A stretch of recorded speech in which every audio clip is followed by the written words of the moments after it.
Good morning, selamat pagi. Kia ora, talofa lava, samoae le atunu pele, le nei tae au, matangofie, Tatou, ala fai mai le nei tae au, matangofie le lofa, maleanga le lei o le atua. O le ipukofe a le talia, ipukofe vevela lava i le tai au. Ia e faa, ma fana i fo i pea faa pea. E malulusi tō tunu a. Oka se vevela o. Ma mawhati munga ia mātou le poa na pose i o mai nei le tai au. Oka se māngaia i le, māngaia le moi.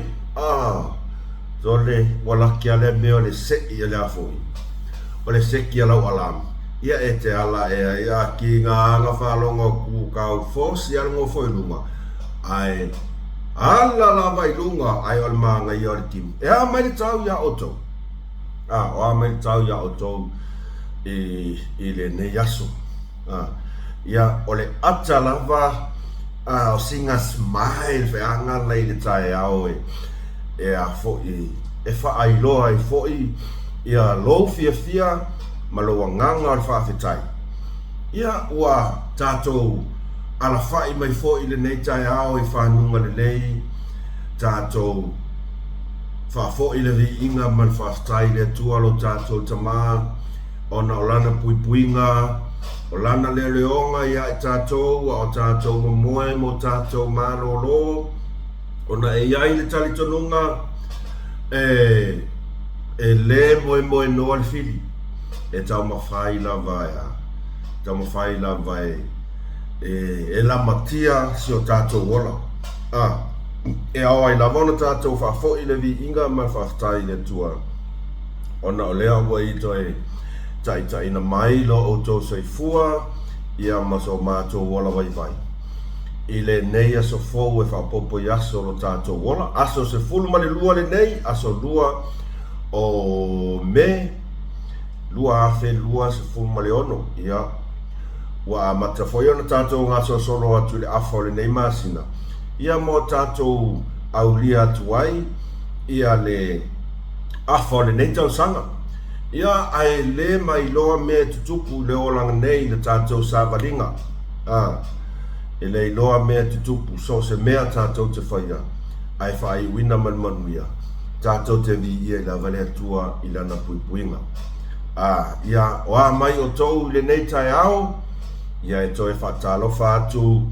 mos man whaasoa i le pa ia malo se o tātou atu no pele Samoa i le swafa manu malo Yesu Keriso iona tūlanga whalpea o tau pa ia mo tō mamandu Samoa ia ele ngā whataulia ima ngā whataulia ina e se upu ale nei au ono whatau wa ono whamatala ia pau lava o lea nunu atu ia whaatine tau sala i o tō pa ia mo tō mamandu o wōma pāanga uma mōs man whasoa mai se tawhai fia o le nei larolangi mai Samoa o se auona mai vai vase ia whatalofa atu le uso whawhetai tele le mafuta mai ia ma i lātou malava i Samoa ia o lo whapea o na mafuta ia ma avea pea le nei whasoa ma tūlanga whongare kau whorolova ai whai mai voice ka mua mus alofa tele atu o le nganga whawhetai tele lava le nā le ngatai lea ona i tātou o mai motu sa America Samoa whawhetai tele lava le mafuta mai ia whaasolo mai New Zealand, Australia, o le malo tele, o so se tawhai fia o le nei larolangi, tau te maua mai ai, ia le whaasoa fo ia mus. Whaatalo whaatu swafa man malo Yesu Keriso. Malo le soifua manuia, malo le folau manuia. Malo le ono sa ia tau tiute mo tau whiau, vi ia le atua i mea o a Yesaunia mo i tātou malava. Ia whatalo whatu fo'i ina i tātou tamā matina mātutua o a mai o tau ia tatonu o lo tau fai tutusa o mai tatou i le alofa ma le anga le lei o le tua lo tatou tapa au sili langi whawhitai tapuai ma lo tatalo o la o tau tatalo e manu iai mea malawa a along whanau a sio tatou atunu ia la tau tiu te whai i le aso ma le aso whapena foi ia le paia le ainga salvia tau sungai whawhenga inga tau ni langi o tau whali tua mo tau no whaano whawhetai te le lava mo o lo tau ngaluenga taua o la o tau tiu te whitai le aso ma le aso ia o le tatalo mo le manuia lau tele o se tātou atunu. Ia, a vea foi le nei tu la e whatalo whatuai mos marwasoa i la uafionga palemia so tātou malo tu to tasi sa moa malo le so i fua manuia ia o la uafionga i le sui palemia ia malu le tātou ka peneta ma le tātou whainga malo le so i fua maua malo le langi mama ia o lo tatonu o lo fea ngai pea o tou ma o tou tiu te whaatino ua wala au wina ma te tofi nai o tou ele tua au wā se manuia ma se atia e o se o tātou atunu pele sa moa e le whaingo whiela o tou tiu te ona e tele tala whea vea i tele ia whao so songa te Apollo ai e tatonu o lo tu mau pea le lofa mananga lei o le tua ia te oto malava ia whapena foi ona whatalo whatu i lau fionga i leo malu malo malau masiofo malo le soifua manuia ia o le sui tofia ma o lato masiofo malo lava le langi mama tatonu ia o lo manuia uma o tau i le lofa ma le anga le lei o le atua ia o le ave taxi fo i denei ia po mos malfasoa ia le foi o tatou toi mafuta i le nei tai au matangofie ia awa fo ini tatou mata upu tatou te faasoa au watu au mai so o tau finangalo ia e ta ua lea ia wale alu luma tau mawhainga fo iso tatou tunu o le mea lea e mamolia toi lava le ngangar whaftai i la aulong langu.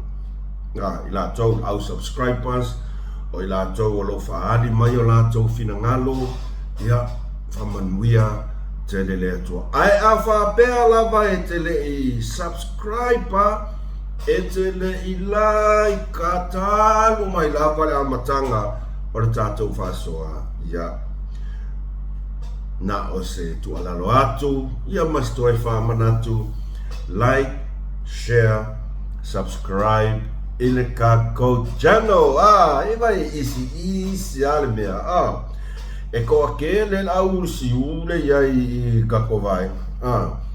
E fia ke le e vava ai mai laka like, love. Ai fe maka ifi e ri aka ika. Ai se a en me ko ke whapenga i o kounia. Ia le a whaina lea.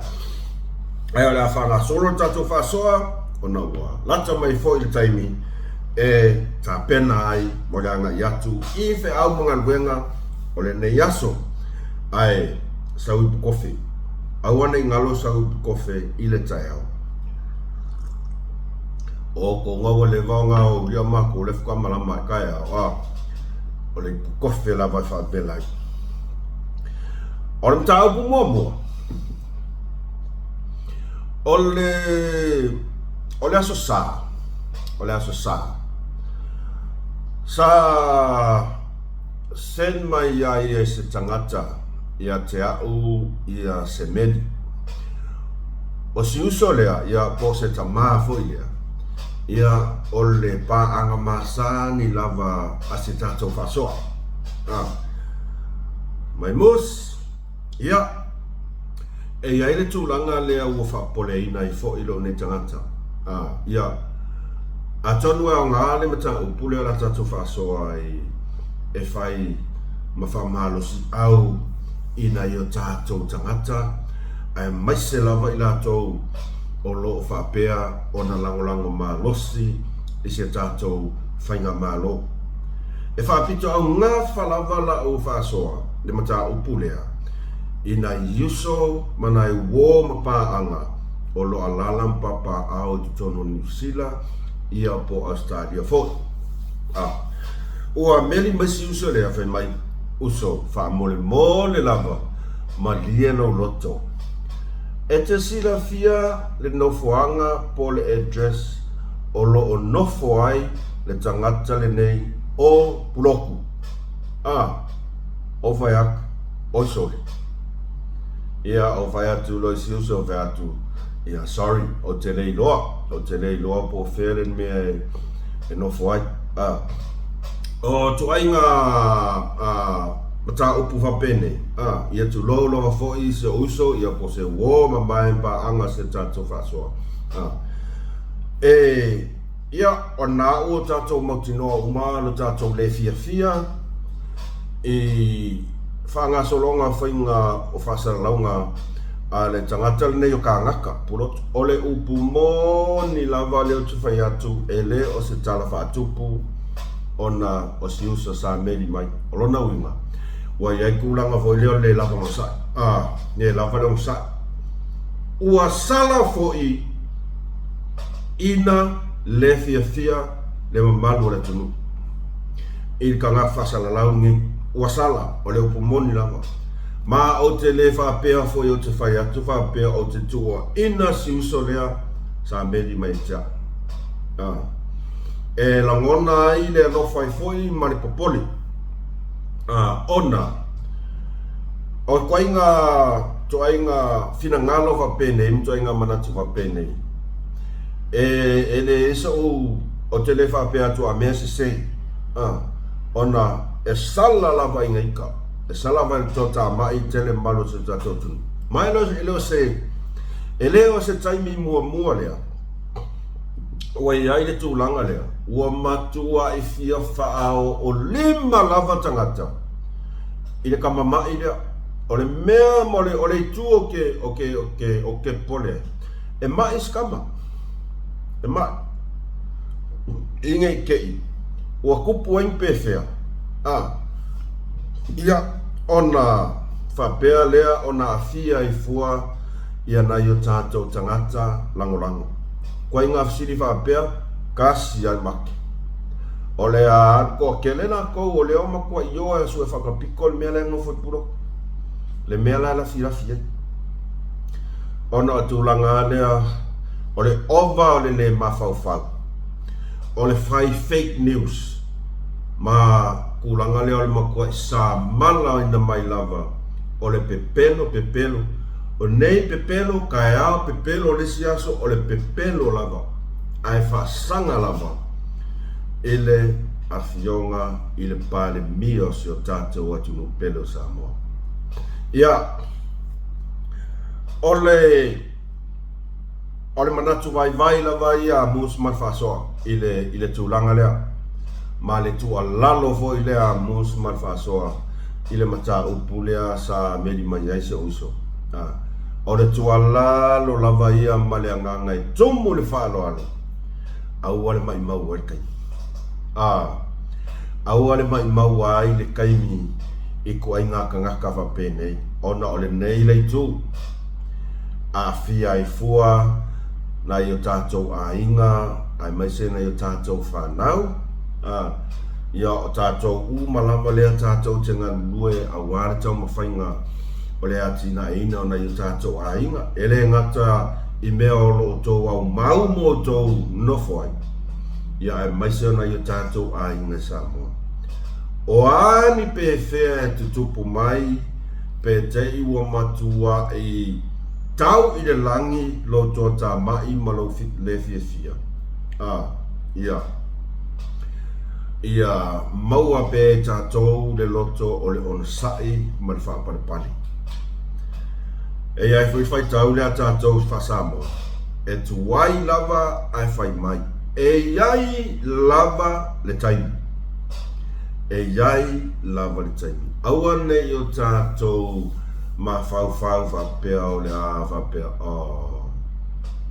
o le kaimi au ke vaaia ia na o tātou tala veanga le kaimi o kako whasoa a pe o le kaimi au ke vai o ke vaai i ai ai le stulanga o le tātou toi ma fau le lei ia nofo le lalo ma fau i le afianga e le ngata ia te oe ia e vai atu i si au whanau ia o si o tau ahinga o lo tau atiae ma tau mawhai ia mese foi ia o nei matua ma nei ahinga o lo whaamuli mai Samoa o le mea lea ia lava le ona sai ia lava le ona sai o te maratua i lava le o te maratua i lava por kalame le uso ia tau whai vai malai lea na ia whamatala i nai ana whaapea ngā ke lokoa i o ngā uso ma ngā wō ia sai kukongo lako fia le sa whai i o tau. Anga whaapea ngō ngā lokoa e whai le mea i leo po o leo limo. O longa unga kaiminge ai longa kaku koe whai a limo. O le manu mālo le na. O le manu ma. A le mele vai a koe saoa. Ai a anga ku ia se me se mangu fa penge wale kaukala ku ai fanga le muku ya ongi ko kaukala muku ongi ko kaukala muku ai le masau mai muku fefe wa o fanua so mato tu malo ai o tato farongo longa tu nei e fainga fa kalanga o kala falongo yo leo te falongo o leo te lang o ngona yo la masa salo pei o se ava kongi whaianga le whiriwhiri au le sami yaso ia le sau le muku le sau upuro o koe ngofa o koe mawhau ai i le whautuanga na ale uso ia asiata whapea whewhe pea nga whapea e text mai ia ka ngaka o tau a inga o siaka whea koe siaka pingiro ngau maura vango mangu va pengi ai ronga ka koe va ai ali mo pol mea foi e soi fu mai a wale mi fain kau kala wale mi fain kau kala ai ole manu malo olea on sa ole manu malo lava on sai ia awane o tato ia ile melea ia manu malo le ti apolo ia tato ele ai maseso tato e ato toa ile o langa nei ai ai le taimi se e tato fitfilinga e ai taimi se e tato fitfilinga o le taimi lava se e tato fitfilinga o ina fo i tato te loai o manu malo fo ile ti apolo ia tato o le mea fo ile a pe ona fisota i mai ai si uso ia afa pea o whafonga mai si uso lea ia o te whamalulu atu ai o te tualalo atu aua lava pea o tato on sai ma ia maua lo tato la ngona fo lea o le loto tele kako loko kele i mei pau al mea kau ke kua koe kama ia ngare saua marua e fasia i upu o kama i makua i sasa i upu a se tūlanga lea o le tātou tūuloa i o kākou lima ia o le tūlanga la ia tate alofa ho ia i le puipuinga ia ma le tūlanga la lea pe o no whaasoa tia whaasoa tuai ku ai pea e iai lava le taimi e iai le taimi e le lope ke wā suru kaule ngukuru se e lama umakwa ia nga e whapera la ia oi wā make ia ai le o le tūlanga nā tātou te mawhau iai ai le taimi o le malosi a to inga le mawhau ia le whai mai pea e ngei to inga tangata wape nei i tai tai si o tātou tunu mai se lava la fionga pan mia ma tātou whai ngā mano ia lava tātou on sa ei lava pupale pea ia awane i wawer tātou ita ia mo tātou whaatino loa o ina e manu malo ai loa le te Apollo ia i tātou. Tole, ai awa fo ia ngafi, anga po, ora kalamari e la le lo fai a koengi, ora kalamari, e o fai anga po la uka oko a mangava mai, whaka umafo i le tina o le fiafi. Tole, ai koe meri mai fo i le spa anga kako mus marfasoa, e saula i Samoa ni mea.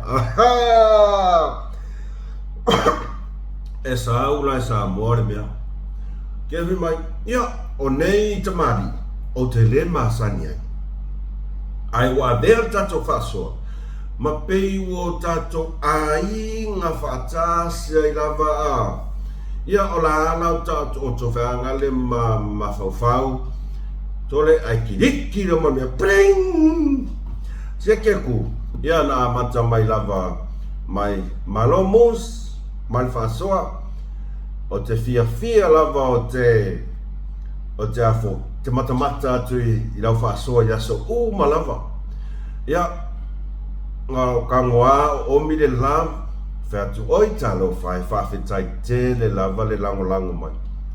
Ai wo ke ia ko sawa reply, mai Maria i on melo fiwhai akia oi oa o te sau mai i le tumalo sa whatarua.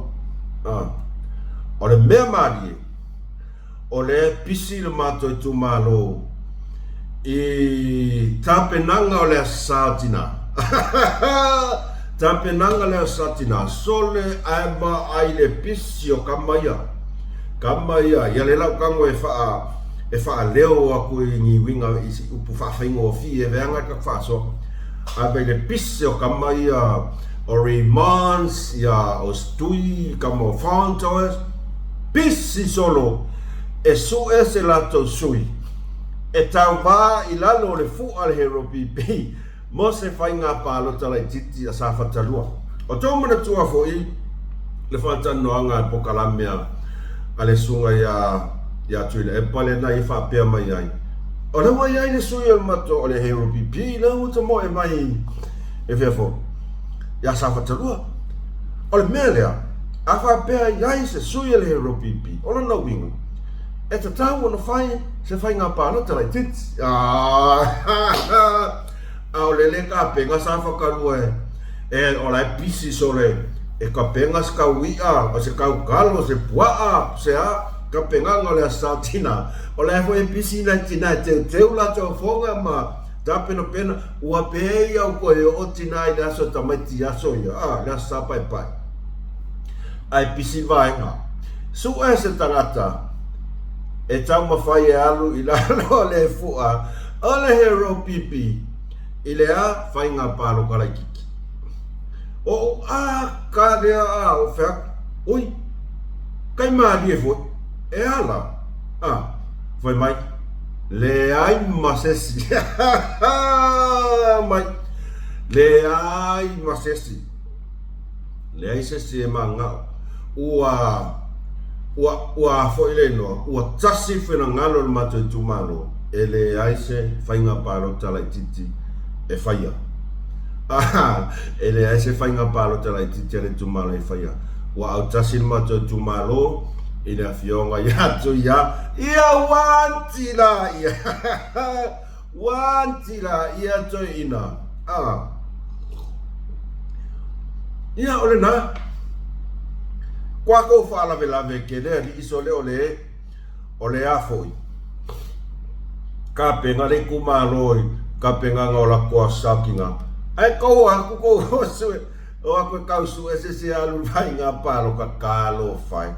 O tau si singa sa i la iei sa mua. I le malo mai ai lungo o whakaluanga.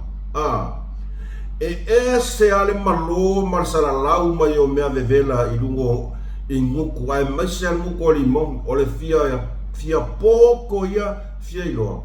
Ai vai mela iei. Pisi solo e su e se su e alu i lalo lea. Whainga paru kara i kiki i lalo le ropipi. A whai mai ale tumano. Sorry a se tō nati he ropipi. Sorry a.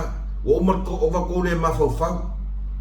o va ko le mafafau ia o aia ka valea le kumalo i ko mea ngai fai ka valea mako i le se sui mako i kumalo e fia mai mau aku ko e anu lalo ko vaenga o ka valea o va ko le mafafau o ko nguku puaa o upo sau ko nguku pengi upo ka mai ki fo i e fe wai ma i o ai se si o ai se kumalo fa valea e ko e anu ko e arde sanga sui e ka mo e lalo o se vaenga fa u fai o le mo mau ko sa mo a ko nga upuleanga e sa nguku nga upuleanga nga o upule mafau o ai se kumalo e koe mangao e koe ame se la ko sui e ka mo e lalo o le vaenga fa au fai hero pipi oi pea ba ai aku o le sau ali mongi le sau ai wale ese anta wea tu low lava wale ese anta kava e ufi mai ai le mafau o le nguku o le ngei fai pule ua o i mea ko kingo i kumalo se va ai e ka akia longa i kumalo ua le alu e fai fa le leipo angi mea mangui ale kumalo a ua ku ufua le isu i le kumalo o nga ngai fomaunga mo la ko fangua se kou sila i samo e ngofo i pia a ua ku le isu nga ova ai ko i comments anisa pa ia mamalu o tangata o somato e tumalo sa sina o le tui tulolo o le fifia wa ova le mafau ka maroni la ova ia koi peo mai kau koi fa pea ia ku fa kasi mai lo ka ko kumalo ka ko ngu o mai ave kulafong o le alanga fe au e ana laia koi fua ma fai ngai ko ai ngala fonga fa pe ngai o pupula ya yonga maka o le fesili le alo ke vesida ya uia ya limbo o pupula o nga maka i mea ia kau kala me ele nguku i luma i le fa fonga anga masila mai more ku o pupula ia o ia ingi fa maunga o anga na fonga ka uleanga i ngai nuu malala fanga o le tumalo ala fionga i palmia se consisira ia o le ala nga fe au e ala laia i fua i pisingisi o fanua o le kumalo ma le si tu e pito sili no o fanono ai o le tau mawhai lea e fa o loa taua loto mi fina ngalo o tangata o le tumalo e aka ngia mai upe saule nguko ka ngaka nge o limong e va lea tangata o le tumalo o le au nga kōmua ngāranga o soronga o samai malona tantanunga e fia i ai tangata au ke kalo a uia ia li ima fai pule o la lafanga nei o mai i se mato tumalo lea sa sina le tui a opo whangai e tu lou lava le topa i mono tomaro e moni lava ia nisi o fina ngalo tamali o tato tumalo lea sa faali lungo o penga whaina ua tatau o no tato tutu whaatasi mai ave i le tu la fono la fonga ia o whaia ka ngakangi o limo e ka kau o nga ave ku la fonga ia leanga au tato nofo whan mafo fau ia ua ngofo le ka ngaka ngei o limongi ma whaaleanga le tai o le tunu whaaleanga le tai po le tamā o le tumano whaoloa taua a lii mawhai pule ai maise o tangata o le tumano upu moni la whana ua le sau e ki angi nga ia i e kūlonga isu i le me kaunku ai alale o ai o sa singa vai e anu le va pu el pas Ko ya ni kwa ma ko kumalo a wo ya ile me ku ya ile iso ngi kanga ka olimo. Wale ilonga se mea e sasa solo ai. O haila se kanga ka se kumalo o ya se la ko mangaku e ko a se la ko sui ka mo ila le ngi ku ai nga vai nga fa o pu fai fa pengi. Ma I mau le vai nga fa o pu fai. Ma I mau le vai nga fa o pu fai. Sao tātou tau mawhai mai ai I le tele o tau sanga. Wha se furu tau sanga o pūlea mataitaina ele vaenga wha o puwhai si o tātou atunu.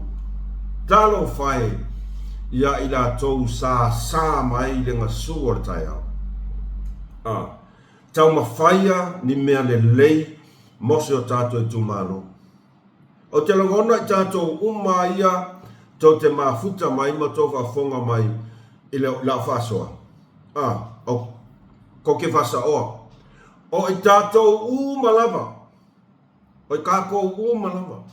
O li mongi e le I ai songa kai au I le hero pipi. Upu mongi arunga. O li mongi e le I ai songa kai au le hero pipi. Wha maongia. O ia sa ke I le hero pipi ngānu kaukua o ngai anga ke ao lea ua sau ua makua I yokia ia wa maka ngā I le vāanga wha ufai I le kaimu sau kong alo sa whai mai fast fukau sanga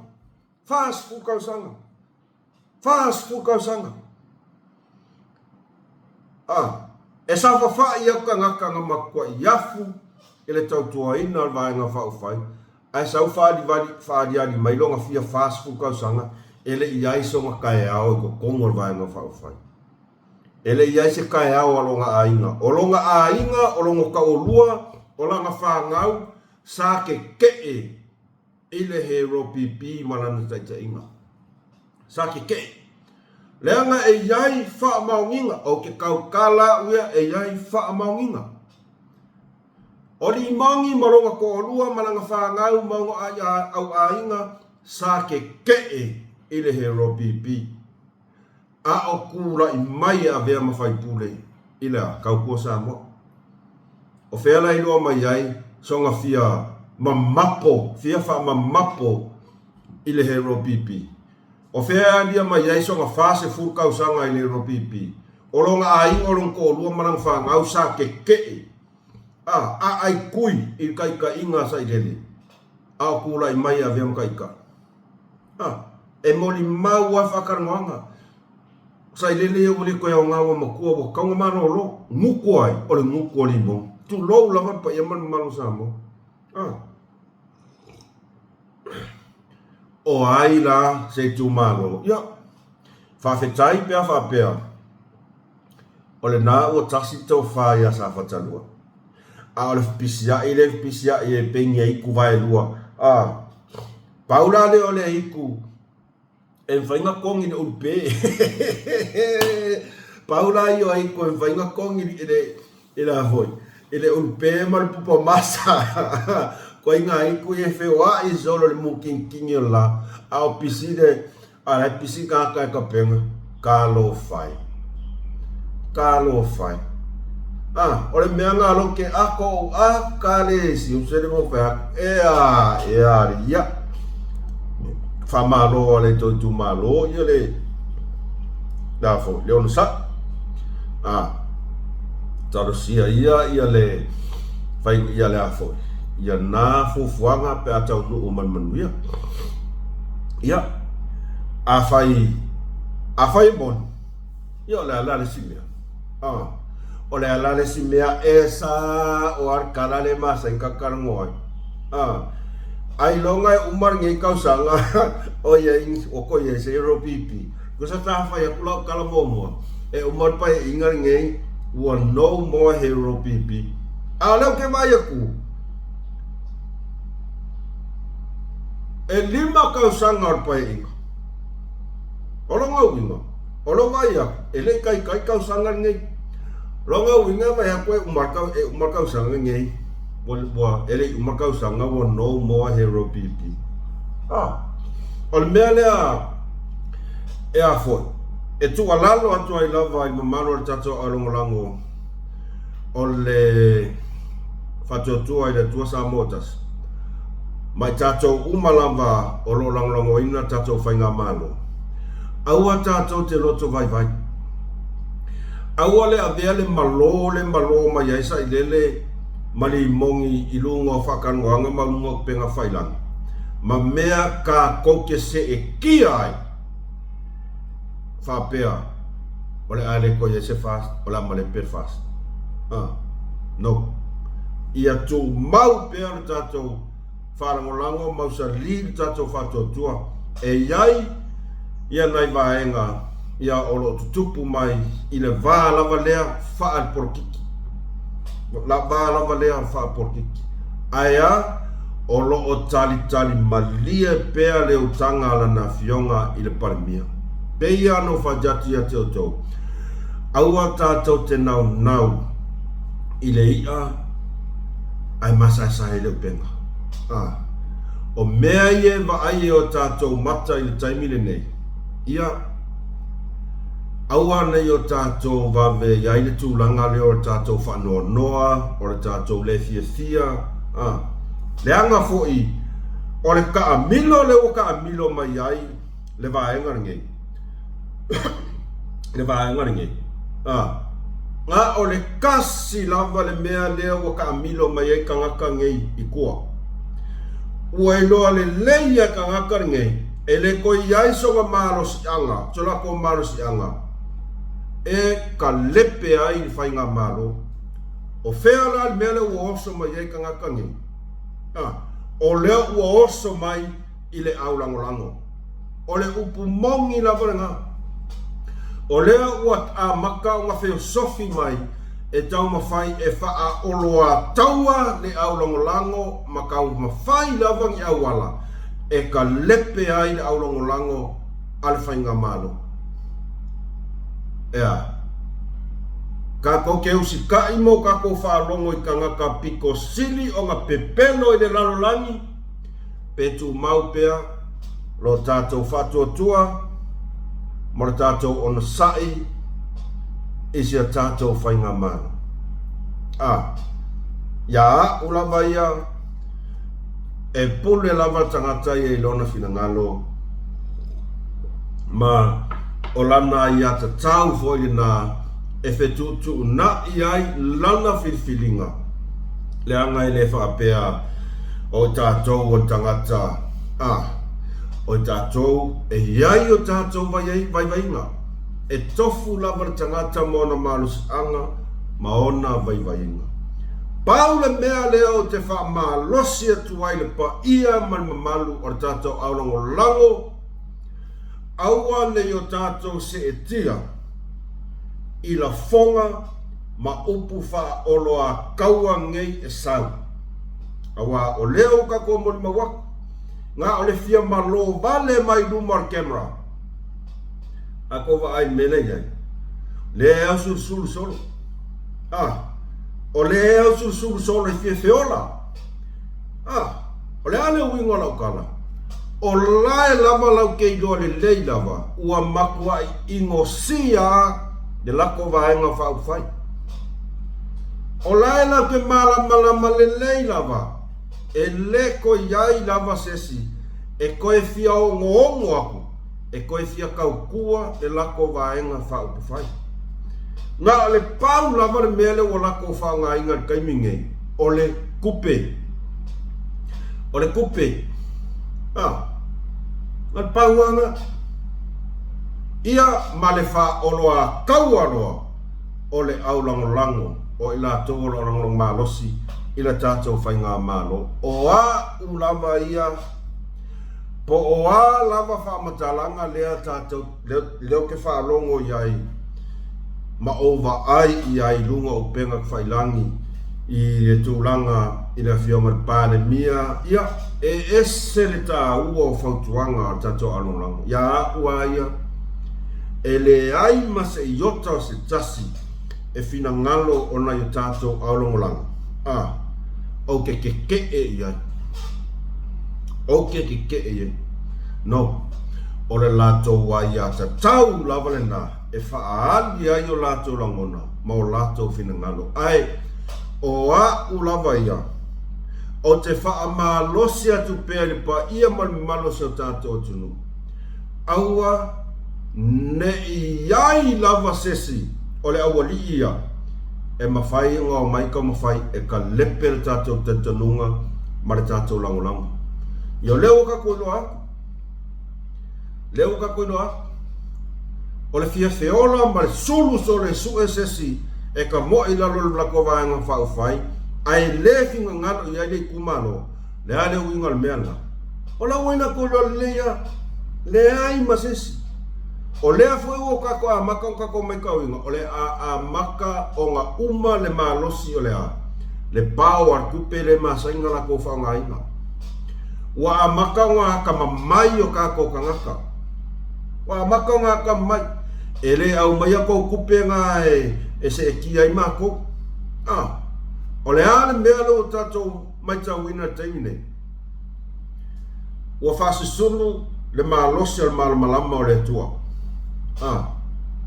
O le kupe ma le malama o le tua.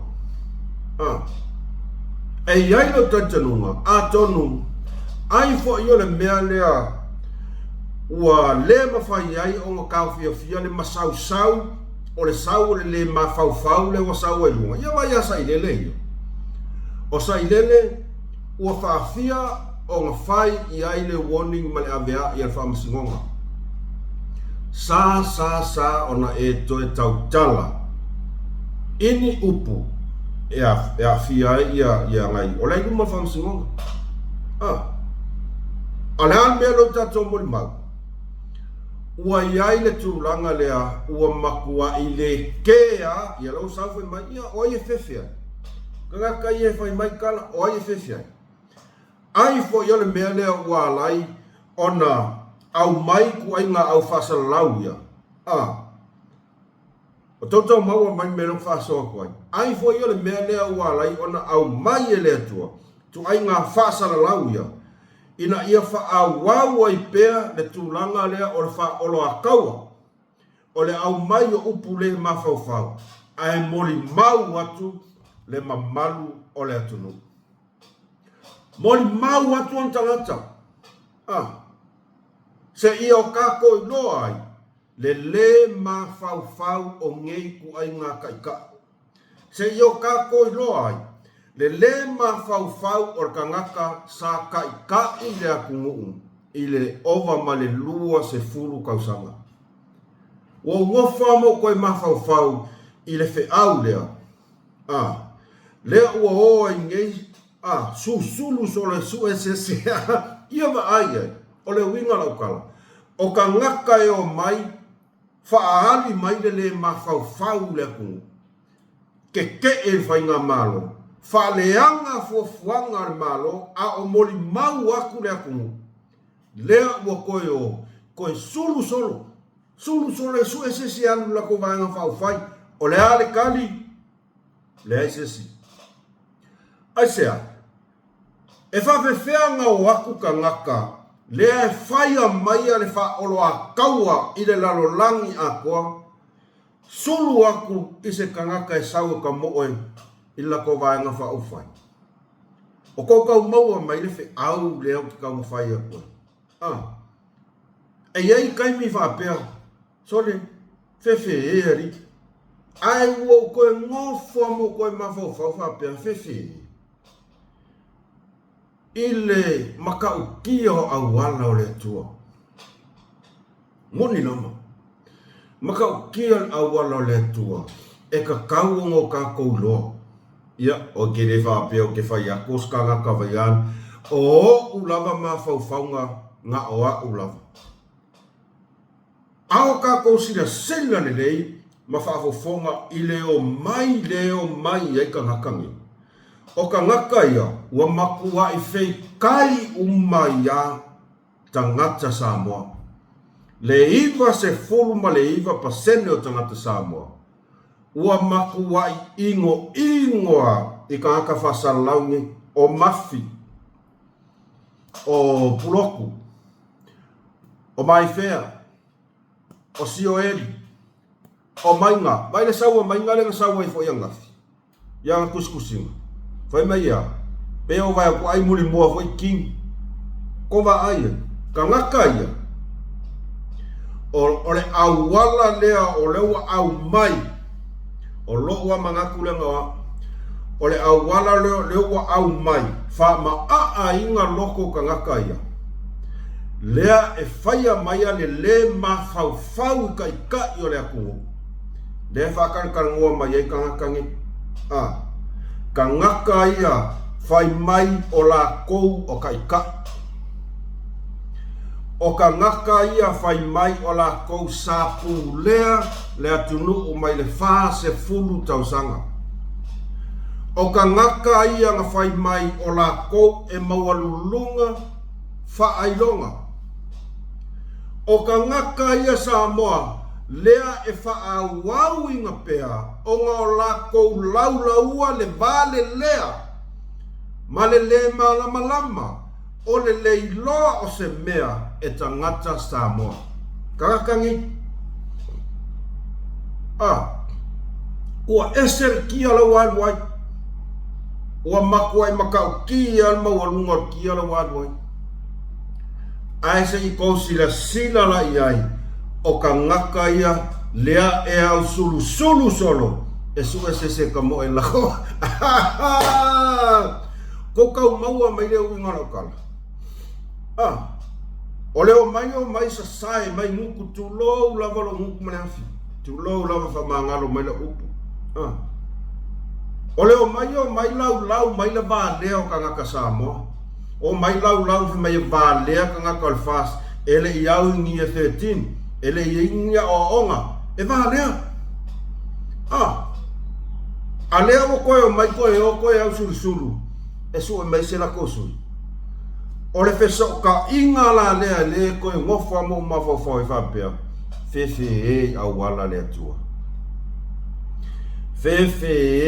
au wala lea tua ua makua i whapupula mai ale le mafofau a e sila mai moa le kungu o le ala me fai o ai se ka ngaka Samoa o ai se kumalo a koe manga o e avaku se lako walo e avaku se lako wakali i po se lako wafafinge e saufai o i le vaenga o lo mumusa e sae i le afi o le a ia nga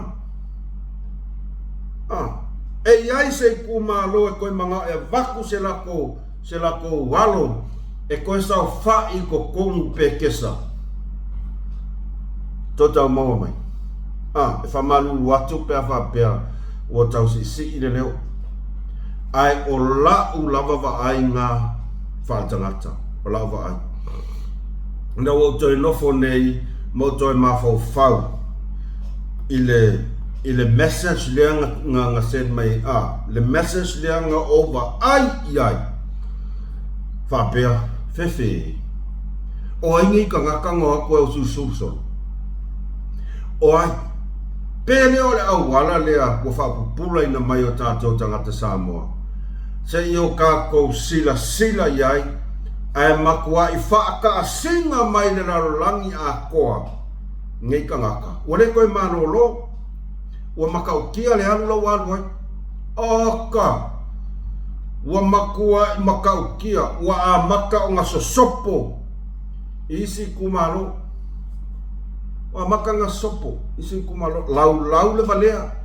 lau lea vai ele malama yo ngawa mangingo mai lama fai mai sa lele o nga ia sa kusia lea kula fongo lea futpasengi o nga ia wakako sila Samoa i mea ie ngana mai lea sau maa dia i fafo o le mea lena o te wha maa losi atu ai lava pa ia man malo se tato tunu lava pa pale pea awane yo tato to singa ngo fie i ko ainga le mafau lo sa awa o le upumoni lava E ai tangata tato au lango wa mata ona le nga ka umon mea wale mauli afa tulanga le wale lavalon sa ia o lau pule faitadia ele aisa fe au tulanga na ai o lea o tamo fai fa ma losi atu a fa pea foi e tulanga le fa pea a es o ke fia poko le ai o lofi na ngalona ai fai mai au ke fia poko ia ai talo sia pe a fa pe ia avea le nei yaso ma le nei faso ia to tato to ma fa mai ile tu langa le tu pu mai nei ile ko ia sulu le sulu ai su esesi le wala ko sira fia le nei ele esesi ko manga o me con e se kumaro le esesi ko manga o me se kumaro ai sea leanga o lea ua faali mai ele atua tu ai ngā tangata le iai ka ngaka ngei o le aka ika ia mako sui pia waku yo lau faali mai ele tua a ton ele ami o tonu lau ele a kongo ele ami o kongo ai o lau wa ai ngā whantangata ingai ele feso ta inga le feso ta inga o tangata le whaia le ami o lea au ka ngaka foi o ke of ya o so ke ofo le mama o ka ngaka mo ya o ke ofo le mama na winga la kala o le o mai le mafau mai lumon maro la ku ai ko yo ko ya su o ko ka mau mai feso ka inga e ese foi al mena la alma tu ya ave taxi ko ka mau mai ia pia tulanga le na e ai no ka konga e le mafai on ko ka fia se I fa pupula mai pele tua le va ava ma le tu ai ngā tangata ele I o I le loloko ele I o I le loloko e ai le kai mi ka ko whalonga kuai ua a makalava o nganga sa o mai aka ngaka ia I le mea lai kupu e kaimi le wā maka le saua limongia o mako e fefea la au le mariko e le saua limongia fai mai po le ale mea ua fai mai e o le kulanga loa iei malo ua popole ua fesiringia fa maongi ngaluenga malo o ngai sea ua fefefe ilusi la ko ngaluenga o ma o leu kula I men pan mia le ale wingo la ukala o mea ia sa la ko faia sausa I leli fai mai o nga ia o ko kasi na kape nga inga le 10% e iai le kaiminga ke wa ai wa maka nga maki kila mai se aka manino ila sila le tunu ma o la ukala sa o lava ele malolo le o mai ua makanga ese kulanga la ka ko vai pe kau ma fai la vai ufi ni la ko kala ka kongu mai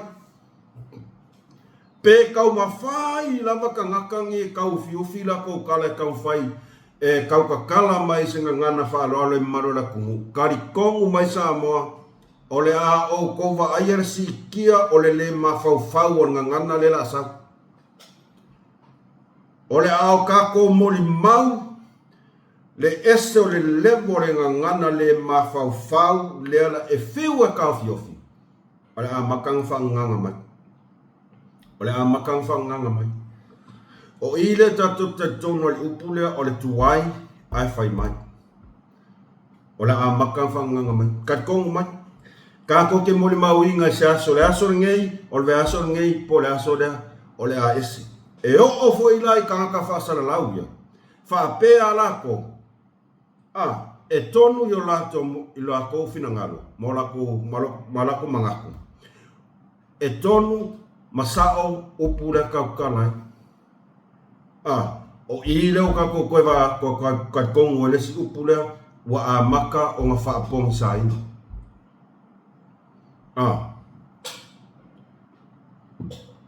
ua amata ona whaapongsa maka ngai i le malamalama. Mea lea te whamalo se tuai, lava le onsa.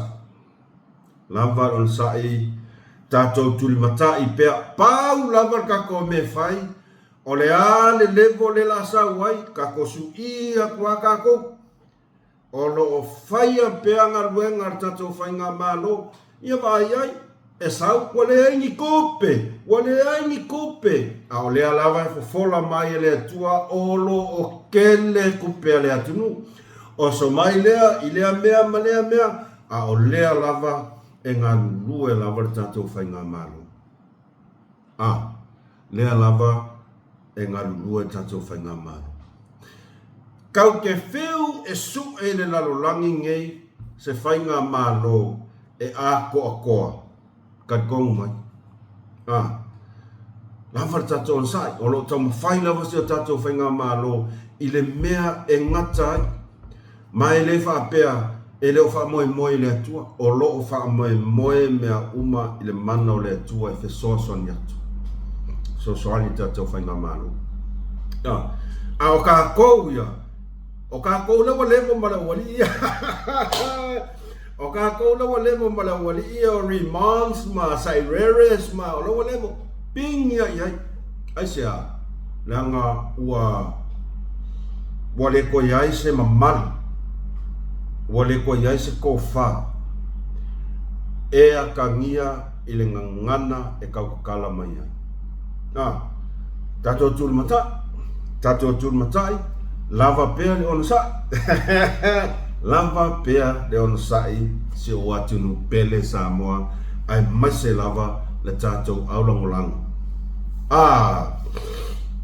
Ia, ua uminu tātou whaasoa mta upuna.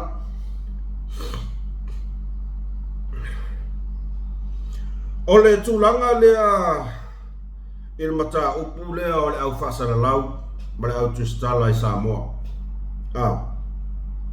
Tūlau lava le pa ia malu o le au whaasaralau ma le au tustala i Samoa. Ai, e pati no ala uia whaasoa i tangata ia e whōlinga mai. Wa ovale mawhauwhau. Wa ovale le mawhauwhau. O le whaatino ina o la tonga luenga. O so se tusi tala lava po se whasala lau e ngā lua i lalo o se company whasala lau. Pe o le tauta iae, pe o le Radio Samoa le ngā lua i mai ai na fionga i ali a tau sadea. E iai le tūlanga le o le lato malama le lei i ta iala tūlanga i policies e ngā lua iai. E te tau fo ia na malama i le lato ngā luenga whaatino. Ia e whai a kua ai ia o au e leo kuskala, e leo se kuskala. O nai o mawhauwhaunga. E fua i le mea lea au ke vaai iai. E fua i le mea lea au ke vaai o ki ai i le whaaki ngonga o kuskala o afo. O ngā luenga au tustala mana o whasalau ia. Le ala uinga lau tala. Le anga o le asa o moli mau, kad kong foi sa moli mau le pa ia man maru so ka kokungu. I le wha maoni, ma le kulanga lea o le whaikakala, ai le aingi la ko ngā luenga o whaia. Le aingi la ko ngā luenga o whaia. Manga kua foi, le au sulu le ngā sulu ai ia kokolu le kua sa whakarua. Ua koe kuma ia o luma. Ua koe kuma ia o luma le fesili a le whaasalalau lea. Lea ngā ave ia sa ilele. Ua koe kuma ia o luma le fesili ngā. Le fesili a le whaasalalau lea sa ave ia sa ilele whaapea. Oi, e sa o aras kamalenga ngā meri meikia. Ele kei o sore fesini al fasal lau le fai mai musu mai le siti na matua i atea. E winga i le lato tupe le o le va. Se o fai mai o ma osia le kat momongo se mai ele ai se mea o aku. Whapea, oi, e sa o ala. E sa o ala rongo i ngau sulu a. O le ale wingo la kala lo ka fam kala kwa. O tu ainga fasala lau fa pene.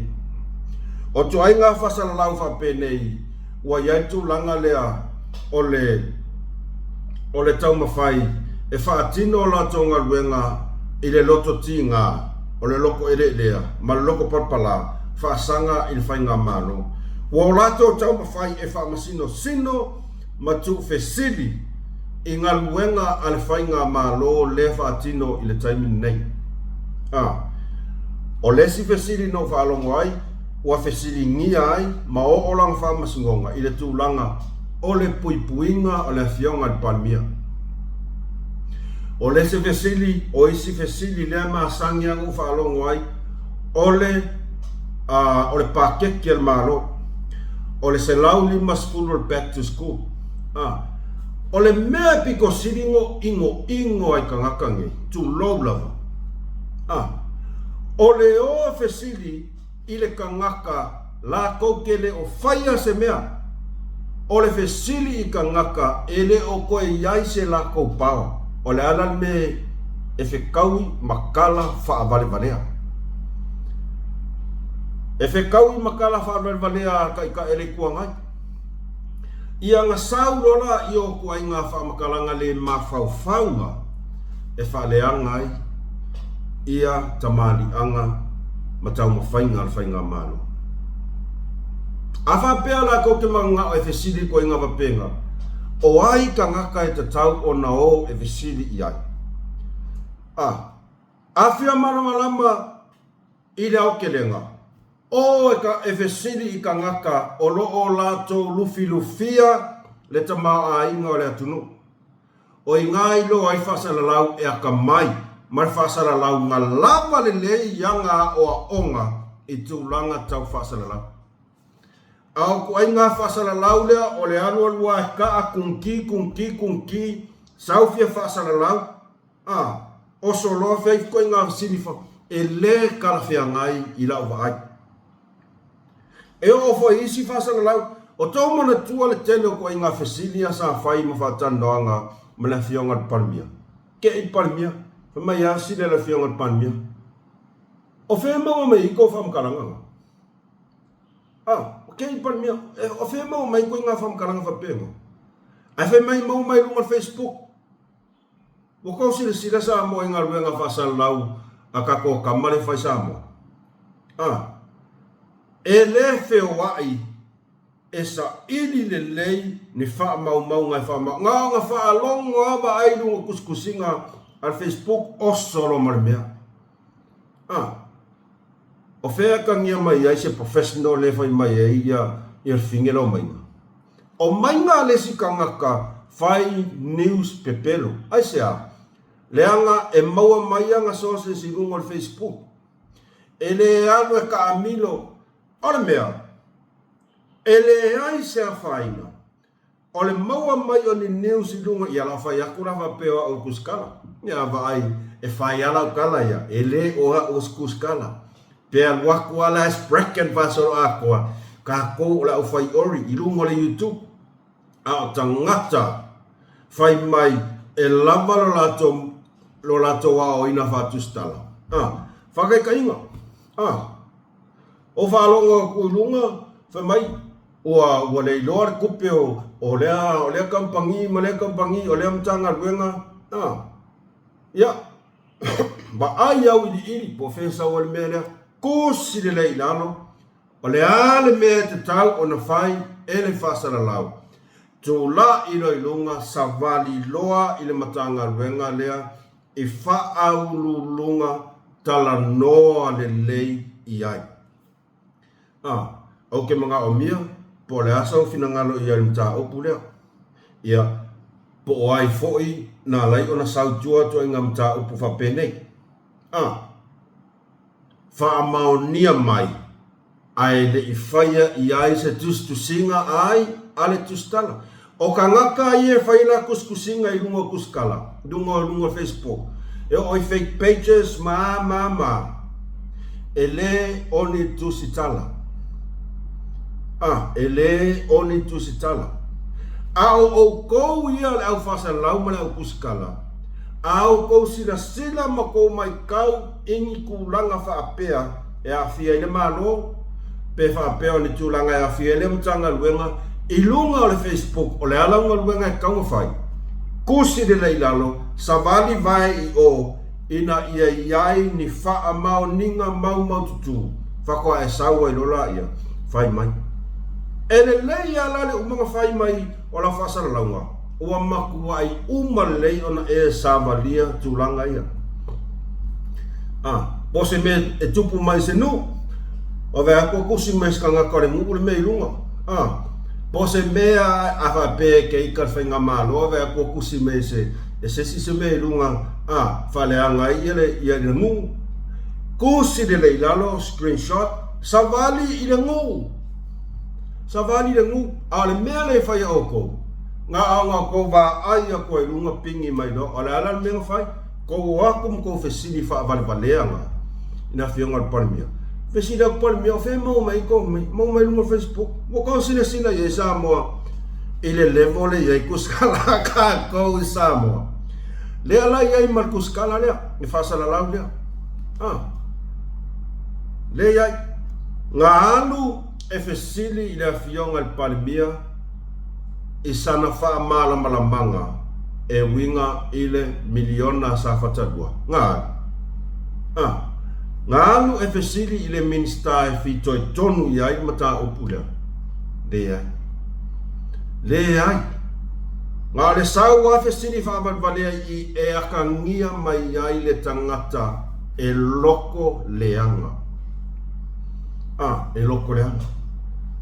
Olmeana tulou lava I la tou o lo fatino la to tiute autostala o lo fai ia la to tiute male ameton o lo fatino la tonga luenga o lo savalia fesili I au mai fa maunga fa maungia saingi mai o okay po le pulisili ando lua fa nonga ia la ko review ka ko revise ka fatanonga ando lua o e finangano iai ya saingi eu vai querer kuskala ai le fai ai e kakau e loa kau ngā le whainga luenga mea kama ia kakau e makau kia sa fai ai lumo lunga le o kelfongi ma le Facebook maua mai lea kusiralo e le whewa au ngakaka au ke ofo foi I ngai kampangi e whainga luenga I ngai kaka o whaafia o kau walea. O lea fia whai. O le mea kongu wale e kau o lea whai kakala. Whai kakala ma le whaa kupukala. Koe ngā whasa lau ia. Nei kai mingi. E ka I ngoe nge koe ngā whasa lau. Whai koe fo. O le whasa lau koe lea ngasau whai mai. Ua mativa sa mai. Fai a koe sau e mai sau ka whamei wale spasses. Wale se suka whasutai le ti. Ka broken Milo Mandarin. A o tau sila lai le esenga I mo mea ka o le whasara lau wha profesa. Whasara lau e lava lea o onga. Whasara lau e matua I whaatino le lei suenga. O whanongolongo I le afo. Il porkalame le afionga ya le atawanga po o ka o mo whanongolongo. Oka maka ngofi e umawai o ka ngoe kua kulunga Facebook. Le atoanga niso vaenga. Kama sasao, kama maku kua e tala noa I mea e manuia I le atunu. Ai ni mea e whaale tonu ai e le alo e pingsa o lava. E pingsa o lava. Tātou whanongolongo I mata upu lea I le afoi. Pokalame a tautai ai. Awa iri le nei e kama ia se mata upu. Oka. O le upu moni la wana. E iai la se vaenga o le whaasoa lea tautai ai le asoa nafi. Lea o te manao e share atu. e whaai ui ai tato whaasoa. Ai le se inga kura kinipinga. Ole a watu sa u so ia mana tu nawa o mata upu lea tu langa ya pokati ele umi na le paule mea lea e fia watu ia isa ofisili o mea ia ele ia fia mai nisi o faso ai ia o nau tau sila fia mai ata o manga fam sinonga ila ngale lua vai aso le a kosa masinga ele maka upu piko sili o ngau ole maka upu piko sili la maka kia kongo le akungu ole double murder le bianga pa ka masao asoro akor fa pui ole sili e ami o kongo e tala fia ngai le fai unga le alfa msino ya uaya yes e tala fia ngai solo a koal fal pui ku ainga kangaka fas yoki kangaka va pengi pat e yaila mar pat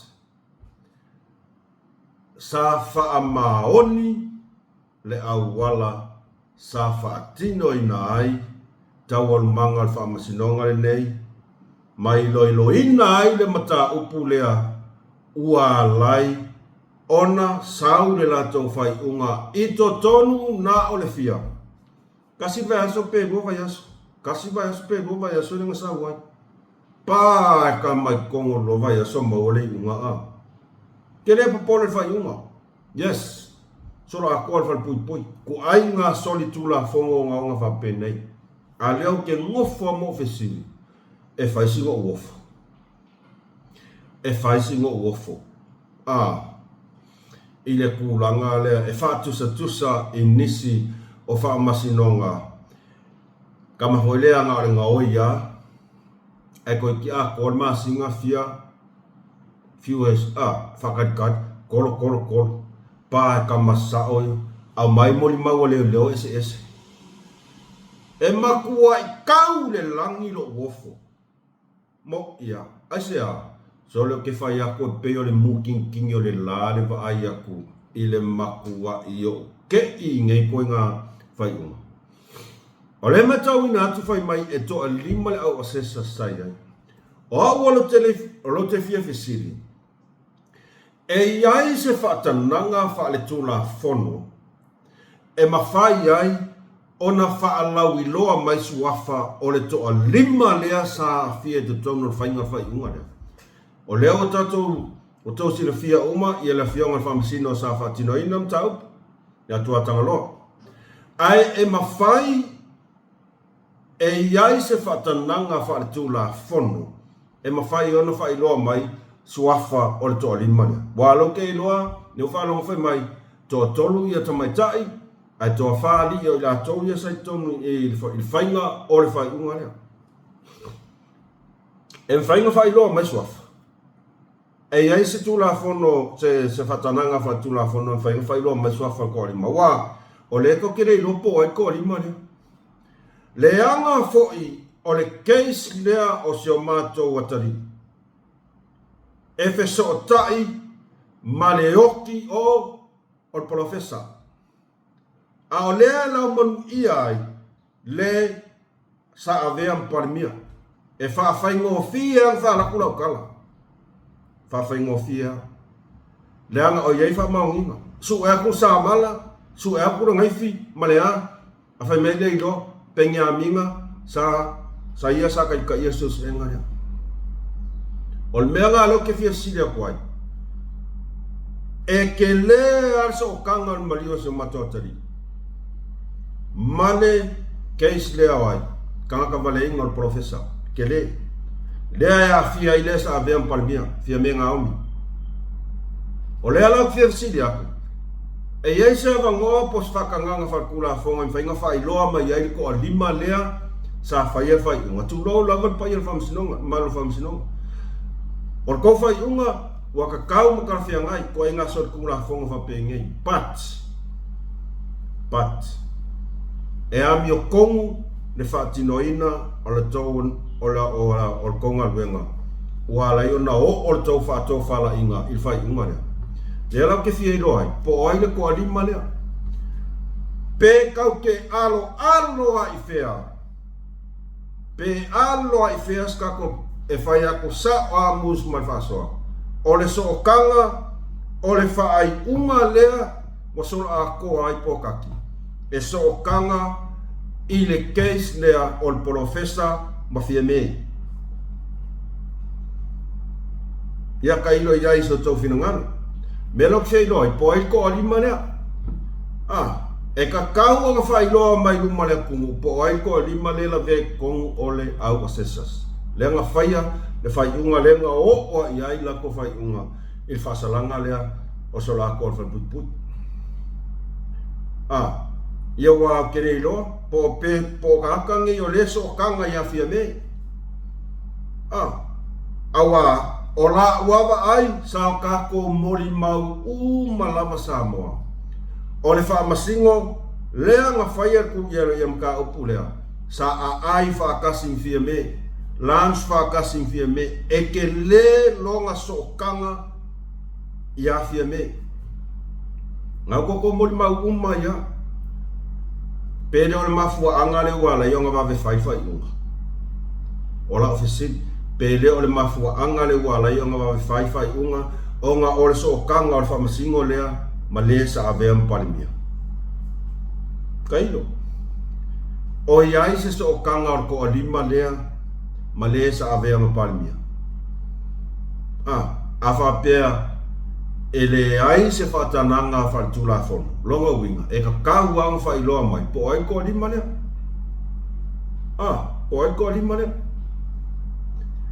E iloa mamau a kwa isingi, de le wha mau, o lakua ia mga tulou lawat pa ia malo le ofisa o whamisinonga. O lau wa ainga e le wha, ngā ngā wa aia kua, o lenga moni mau mone kung, e ai so kangal mali upingi aminga. Male afo, mal profesa rea, the case lea profesa, e iloa i le pio mal pepelo moli mau leo, ese. O le mea o keo fwai, ese moli mau leo. Ai mai le keisi solo ako, fai unga solo ako. O le au te lenga lava la Samoa, oka, maku wa i malie ako o kolo loko. I le va i linga mai ngā tōwhai va i malae mani ataua. O le maka upule, e whai ua tuai, le tātou whaasoa nei aso. Whawhetai tele Samoa le tau mā futa mai, like, share, subscribe in kako channel. Tātou tai mā futa. Ai, o le a wha uma atu tātou whaasoa. Ile mata upulea, ile whaasoa a kama mā kukua. Kama mā kukua. E whai le leisu e suenga. E le pe o kama ngā kako e maua mai lako kala i lugar Facebook.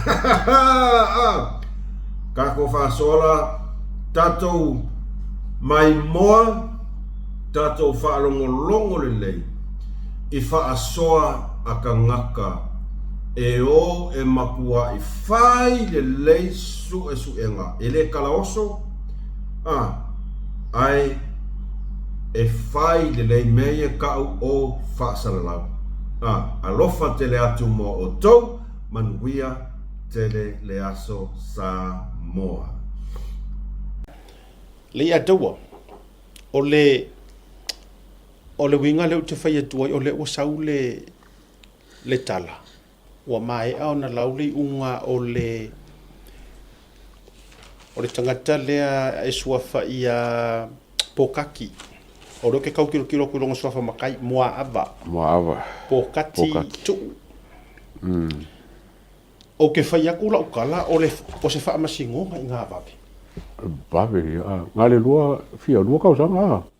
Lai fatu se vai aso lenga fai e whamasingo. Yo, a whako ka e lua kausanga. Lua tausanga tusa o iu lai nei, o iu lai a toa le lua tausanga. No winga le lua wha. Lua wha. O iu lai e le lua wha na tupu ai. Kampea le hiten ran lua apelida lua kasi. O la ua lima le sawa le wali akuanga ia lima le ongo kausanga. ai siri aku le maka o ki o le case le lo le hit and run ami e ka wa ma case lu a o case le ko ro ka ma liu ai e fa so yo fa e pe lo so fa ye E le ia koe, se vai aso. se vai so fa ai fa ole me fo le wa sa fa pe umi le case onga mai kawa ku le vai so ni ke nge pola so lu e pola ko filia nga sa ama ka nga sa ko me case le o fe ngumia io mo ma vole ole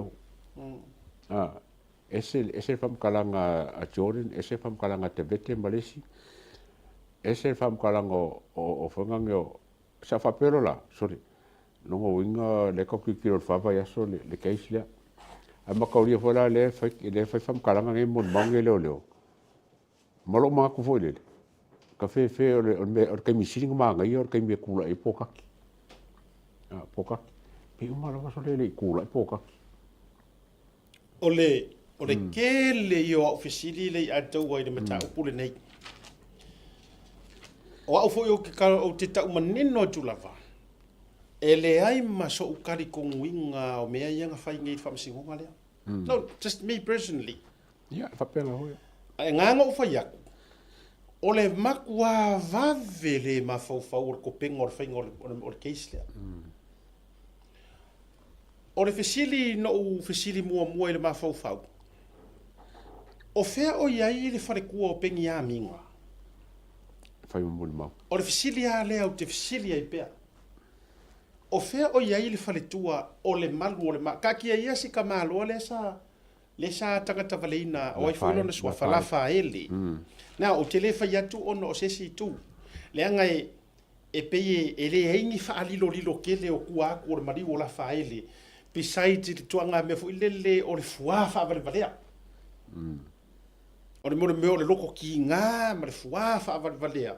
Ia, makulanga whaapenga. O le mea lana, na o le toa lua mua o pokaki.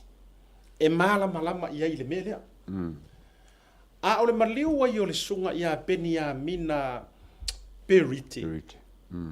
O se leo malu o le malo e ia te ia le tomai whaapitoa na te su enga ai tūlanga o maliu ma mea tutupuara kūlanga ngā o le sunga ia peni a mina. investigator Yes, a o ia foi, e le mawhaina so o na mingo ia se maliu.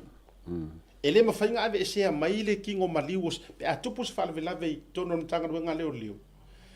E le mawhai o ngā ave e sea le kingo maliu po se whalawelawe ngā kupu se tangata. Se ivanga ngā ua awai aku iei pengi a minga. O na whaile o lana reporti, whato a veila i or kingo maliu or kangaka ngā i o imkokua marwhanamai. Leanga wa umana whai ia utama isu e ngai to tonu i le kiuke ma maka whai oi mara ko mai whapikoa. O le sunga ia peni a mina. O le winga lea leilana o whai atu.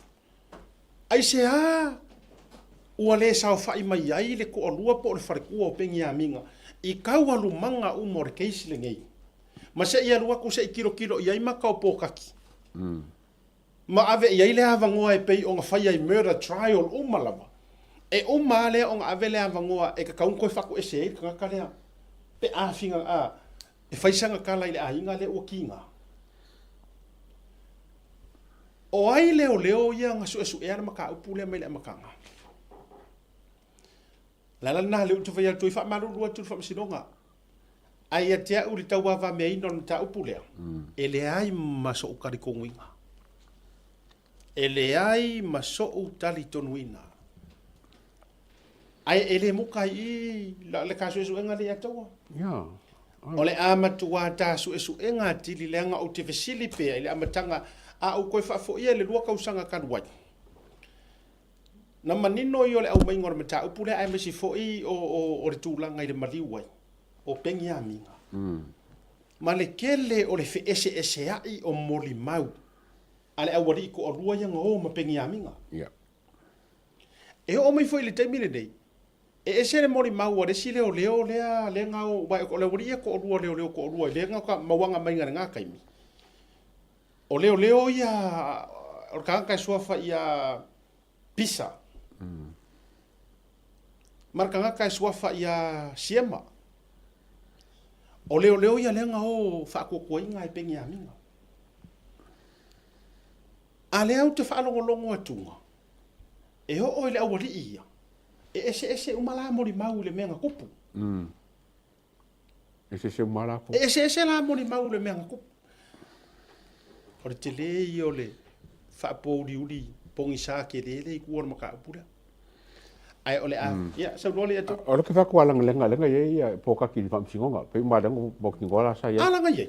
Ai whao ngāle statement. Ala ngofurkanga ka e kaunga wa inungo se. Le ai ma se taimi se i whaatala noa. Le winga na lo te whai atuai. Le ko penga o le whainga o le keisi lea. E iei se, o le fesili lava lea, e iei se mea o sila fia. O la fesili. Open question. E iei se mea o sila fia e pengi a minga e winga i le keisi lea al polo fesa. O la fesili le ngā o ke fesili whaala wa i kele. E ngā ngō watua whaala wa i tele. A tonu o lai sa whai mai se sif. I o i sa moa. E ma whai o ngā whasoka i mai. Lua. Ngā kisi e fia se mea hit and run. Le nā tonu. E iai se su e ngā involve vai pengi a minga e winga i le keisi le maliu o si ngā vaianga. Lea ngā kua ia le iai upu lea e tua ia ai le afianga o le sa avea mpare mia mua. O le fesili ngō me le kasi nga. A whai o iai se su enga, pe a whai nga iai, o whea ua whai iai. O fesili iai o leka o fesili wha o whea ua whai iai le ngā su enga, pe a whai nga iai.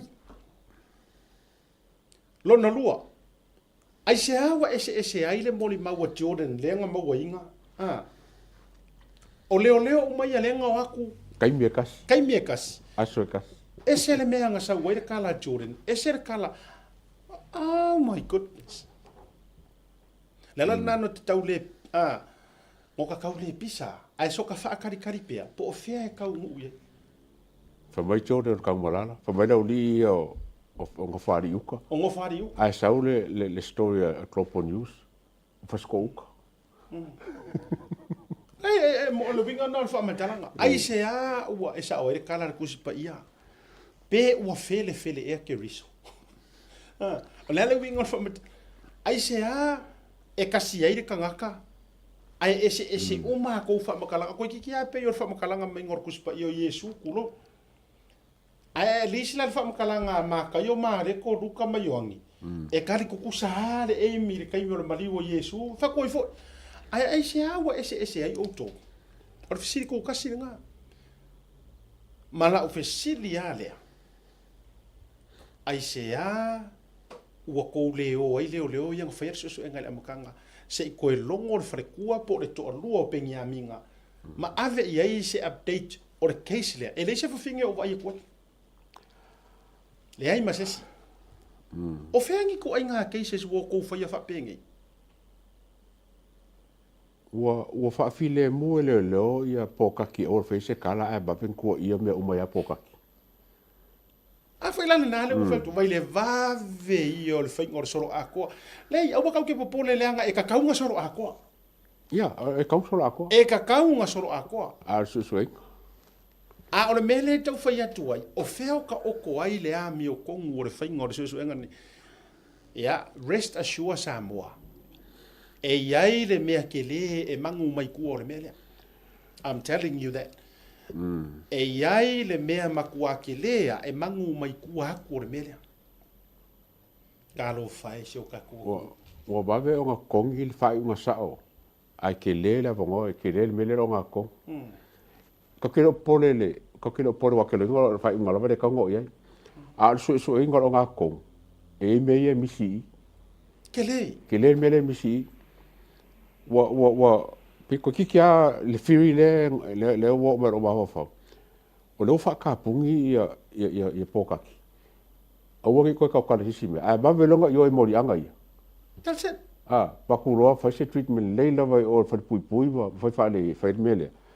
E le o diali la ila mi o kongun mele wa le leipak whapeo la ngo whafo i pokaki. So le ala ngo whai o e whangar statement. A foi lute fai atu na iailo o ma fau. Samoa, tau whaafonga mai le mele tau vali atu. le morianga le lenga ave i le sunga lau del male to prefionga pale mia ma le la to vai nga to ono ele yoki sikanga ka nga ole me tau ole tau pule pulenga leanga moria ai ko ikiki masinga o fai fanga solo ai oso mai le me ka ole double murder ai saunga su engor ka ko tapo murder le lua ka nga ka feo ki kai mi ko ikiki a ya so so ia por kai mi akas pe afa upu se fa upu ai saunga pe ngare ko du fa so ai mawari ai ko ikiki lua kausanga o ka ko fa kali pa fa tali makaukia e lua song fai ia fai unga au assessors mo fa longa ko lima ia assessors vai nga foi deng fai unga lenga fa mo fa e ka ko jury ngi ko lima to lima tangan o la tona na fai unga e lua ka ma lo ko ka mai ka ai preside dai ia fa malu ai mata tua tangaloa o ke o fola o so le ni me fa fa o le feeling ia pur fanga ia ngan mo aulo fo nga pengyami nga fai po ka ki peng fai sis foi lu tu fatu e la tu fo ile e had watu le tala le so enga e la tu fo mai o lai fa lai to atuli kulo to atuli pe ai pe fo iluma alai mau le lima le fana ona tatum tango file fitu na ile tu inga fa matalanga male scenery le nga va ese uma ma fele uma ka ko ma faufonga le nga o ma o ka ko uma ka su o ka ko uma ka su e ke ka ure halo fa so qualification manantu inga me uma a le wingol fa matalanga a e ngofa o su e po inga pelo o e ka o ka su esa ora igual ale lo se ku pelo fale ai eso e mo o ora ka so e tofu o mata to manatu ma fa al fesidi e fa fefenga ka ko fa makala inga le ku inga o ki fa pia ku lo le ngana fa ngale upoti instead of maliu e tau fa faingo fi le vali ngor fa so e fa fefenga ka ko fa makala inga le ku inga o ki e ko kuli o le pā lea le pe tau whamatala mai no winga i le se pā maa tangia mai o le pā waia pe se pā povi. Pā povi. Longo winga o le a kako wo o le pā povi. O le waia pā povi fo i le kala mai. A whaila tau te ho e demonstrate. Le se nā mea. Le ai ma se mea e tau whai e demonstrate. Ai locations. Oka se maka. Le ingi evidence po kaka voia koe whamakala kongu ape whawhenga. Po me lai whao le pā au mariu. Por me lai fa ol pa ala ola fa ka ki ai fanga a foi la na le te fai e na no foi atu o le anga ngofo ka ko por kalame ma tau tuli matai po angi a unga a wangi fa makalanga po kaki ke lor ko po kaki ma ngofo le ya taua e folinga mai ma tau po kaki o ka se ni information line ngofo mai ya ai pangalea ua e akangia mai ko kikia uma se mari nga de lei ma yo ngala e me uma fai fa le o te le tai ona o malolo and I will say this no matter po le ale le fia mai yo le ava nga le fei ka ke au le to mata po kala o ke inka lesi la va se isu penga nga yai se su enga nga fai e pengi a minga leangan sa over this is what I heard le amatanga le ato 2 years ago le la ko fa fo e ko la ka lo ka usanga ka ruai na yai la o fo le tangata fa tua ina mai tutono le matanga ruenga it's not leo lo le o ka wa ko ai sa yai le tangata fa tua ina tutono le malo na ia fa ai lo mai o le suenga o le maliu o singava yanga nga lead nga yai ko kong pengi a minga o pato la ngalo yes langa mana tua o ia na halu o pengi a minga fo inga mua iai o ina mele la ngai le mafai inga moving o ia fo inga fai le ora e move e se mai kingo singava yanga mana tua mai o le ka o ye leo ia pengi a minga langa kurupu o le pule maliu. So e akangia mai ila ufa ila usu e ngā tunga i tonu le kiuke o pengi a minga. Po o aku ai ngā maliu ese ko kupu mai Samoa le atua. He's the first person e alui o. E longo ngā whaia su e ngā mau mai le ainga verify ma me uma. O ia le authority e remove ese le kingo. Ma ave loe o le wharamai. O le maliu nao singa vaianga. Pengi a minga was there. Yeah. O lea la na maua le tala i le suenga. O le kele o informations e hawhi ai ma le ako. Oh my good boy. Well, o le whiri, a whapela, i al whiri lei. A whapela ngā runga ngā pengi a minga. O ngā runga whunga kong whai a koa. Tu le mala malama le lei. Yeah. E mala malama i le suenga ngā whai ma le maliu. So the man has some sort of information. Intel. E kusa ai o le oki ma le maliu ma le fasiokia o singa vaianga. Sau ai ala ia le o le wha ma i le o sau. Ai ora fasare le maliu wha fuose i le ngei o so whainga. Ia, e le se o so whainga wala ngai le mawhainga kako ka uar me le ngaru o se o so whainga. Le ngai le se o so whainga e o mangi whakawhaka.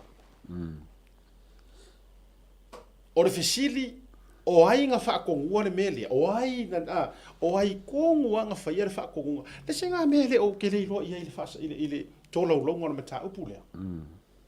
Pe o a whea e ngai su e ngā ngika ngaka. Ngā whea e leo lenga. E leo lenga siringe kongo whamsingonga.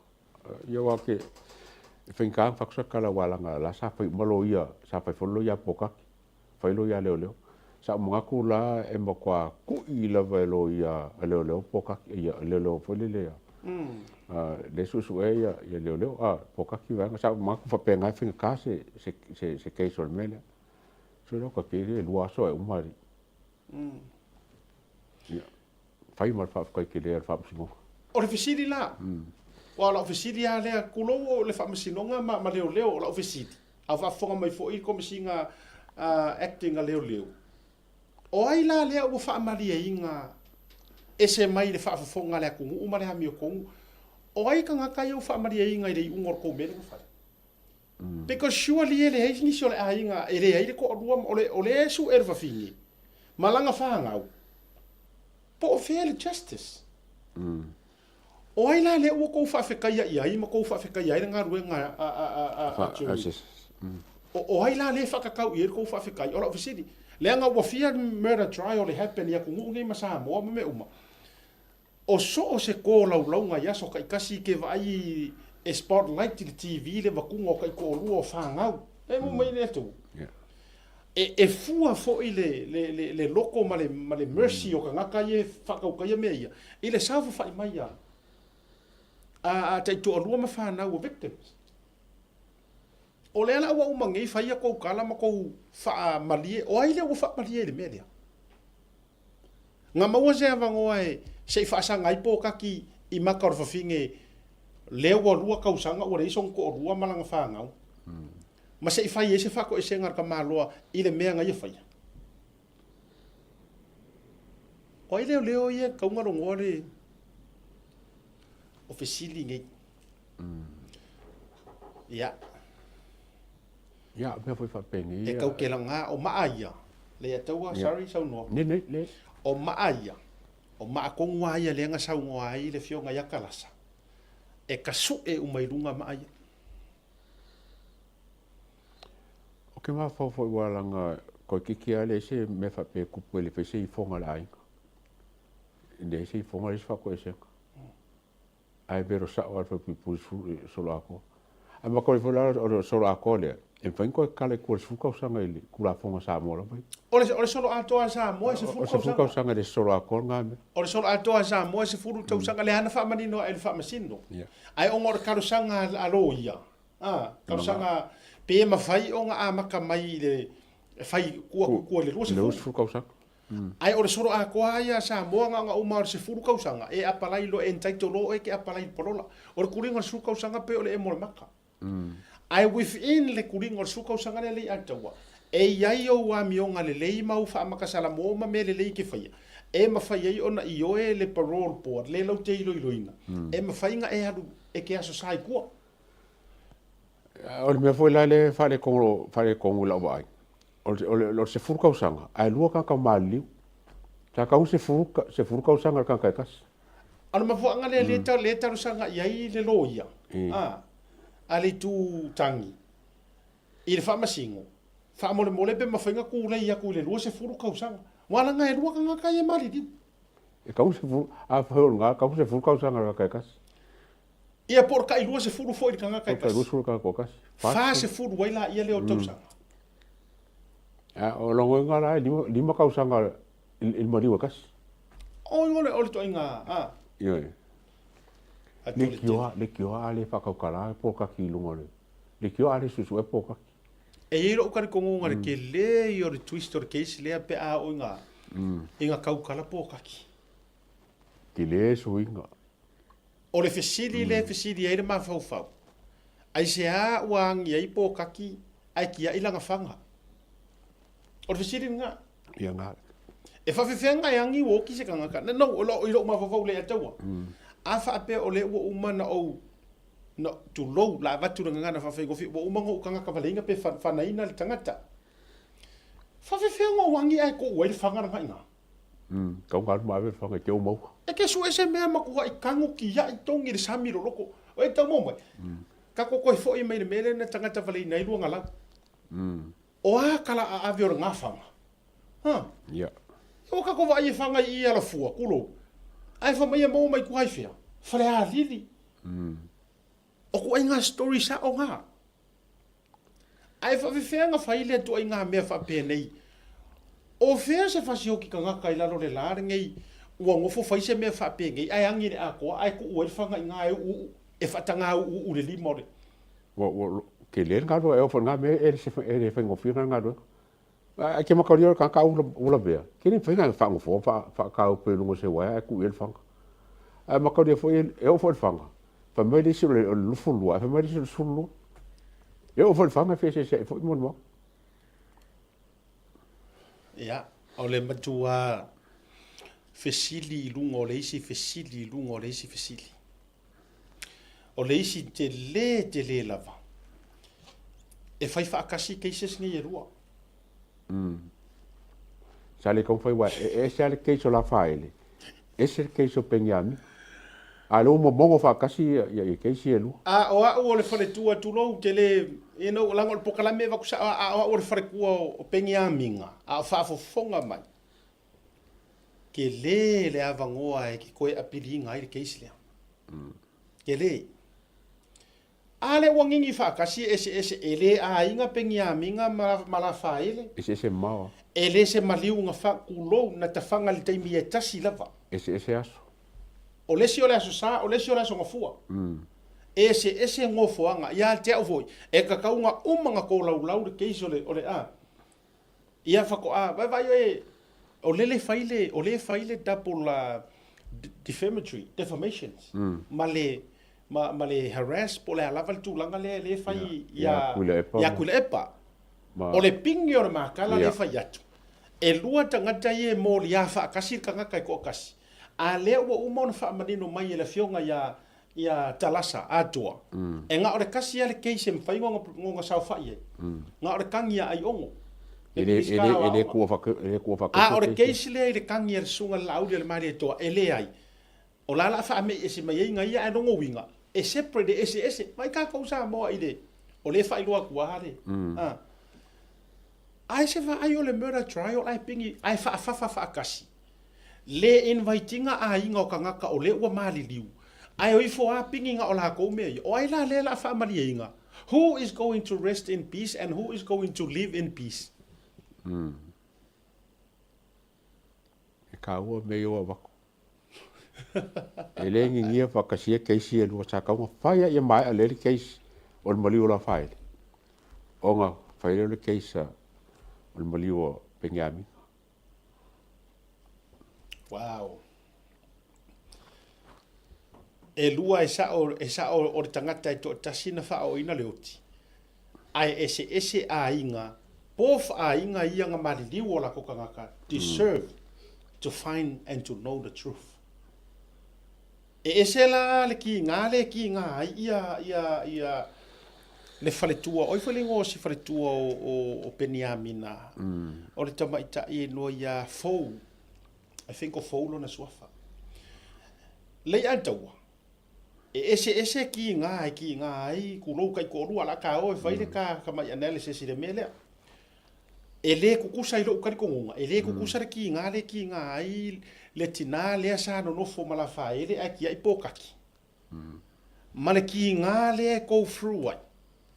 Le fare kua o Peniamina. Ese mau. Ese mamau. Ai sea. Le anga aka ko woa I le ngangana tusa. O le ki ngā ai sitina sia lena maliulong ko rua mua. Kusa o le ua koe vevesi o ngakai ko rua pe aku uses whaupunga. A tu usesi ngangana waso uma mara ngangana tusa. O le ua koe vevesi ua laku langa X. Fasioki langa current. Yeah. Fatu pa tu ia sesi kusa o le ua koe vevesi o anga paanga. A o le mele tupu I si wharetua le o Peniamina. O rea ua mai maulonga ko o lua pele ko akasi. Ma si ala whanau. I rungo ngā rue. I le ngā ruenga o kaukua. Mo Samoa. A lele wa mai ngingi whaakasi pei o le nginginga whaakasi o le vaipo kurou whafonga. E ka kau whainga ese lo ia. A le wo mai ngingi whaakasi lau mai ai loa. What is happening with our system, our legal system in Samoa? O le hale mea ua tūlai mai, o le hale mea ua tupu. Kako law society. Sa o ere ngangua ka meki sa whai, what happened? What happened to our legal system? E leo maa uangi ro ia. Ai ua lava fo iri ngei fia se lau keise se male mafu. O koi kiki ama moe fea la e whaakasi ma mauro ia le ngei ngi fi.